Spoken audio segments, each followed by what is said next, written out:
જામનગરમાં આજે શનિવારે સવારે મુસ્લિમ સમાજના ધર્મગુરુ, વકીલો, વેપારીઓ અને શૈક્ષણિક સંસ્થાના તેમજ રાજકીય આગેવાનોએ લાલ બંગલા સર્કલ ખાતે ધરણાનો કાર્યક્રમ આપ્યો હતો। જોકે પોલીસે આ તમામ લોકોને અહીંથી ઉઠાવી લીધા હતા અને વાહનોમાં ભરી લીધા હતા।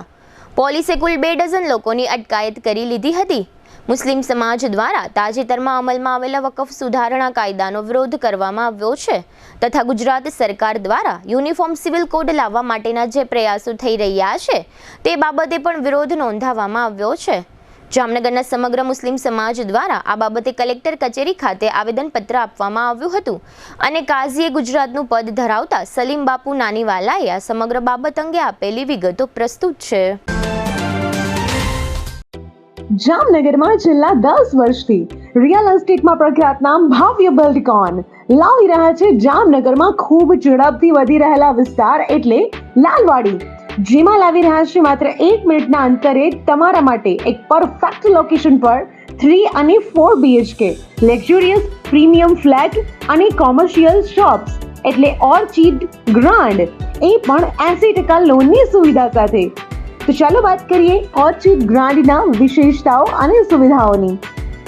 RERA approved, club house, gym, children play area, multipurpose hall, walking track, senior citizen area, gazebo, EV charging point, personal allocated parking, 2 lift, CCTV camera, power backup for common area, underground and overhead tank, RCC frame structure, fire safety જેવી બીજી ઘણી બધી સુવિધાઓ તો આપ રહસ્યની જોઈ રહ્યા છો।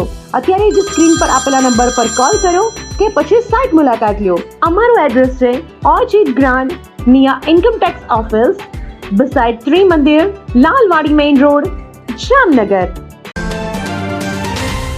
આજે તારીખ 19/4/2025 શનિવાર જામનગર જિલ્લા કલેક્ટર સમક્ષ જામનગરના મુસ્લિમ વકીલો અને ધર્મગુરુ, સામાજિક આગેવાનો, વેપારી સંગઠનના આગેવાનો, વકફ સુધારણા બિલ જે હમણાં 2 ગૃહમાં મંજૂર કરવામાં આવ્યું અને દેશના રાષ્ટ્રપતિશ્રીએ પણ મંજૂરી આપી અને ગુજરાતમાં UCC કાયદો લાવવા માટે જે અત્યારે પ્રયત્ન થઈ રહ્યા છે, ગતિવિધિ છે, તેને નકારવા અને વિરોધ દર્શાવવા અમારા મુસ્લિમ સમાજના કાયદાના સુમાહિતગાર વકીલ સાહેબો, અમારા ધાર્મિક આગેવાનો તથા અન્ય અમારા આગેવાનો પોતાનું આવેદનપત્ર લઈ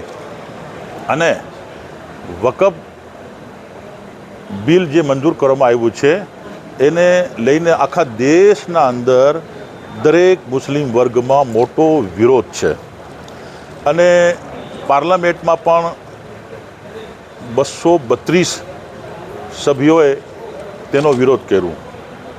રાજ્યસભામાં પણ વિરોધ થયો છે।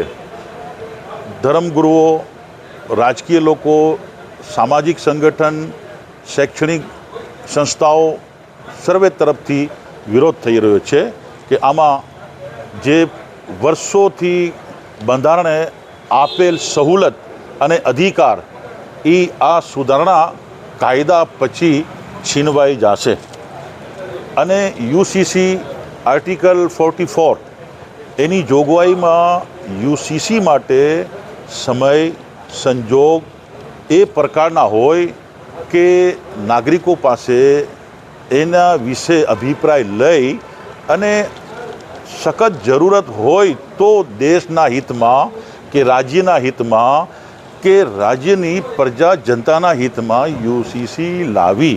પણ આને લઈને કારણ કે ઘણીવાર ભાષણોમાં નેતા એટલે બીજેપીના નેતા ધમકી પણ આપતા હોય અને આડકતરી રીતે ધમકી મુસ્લિમોને જ હોય છે।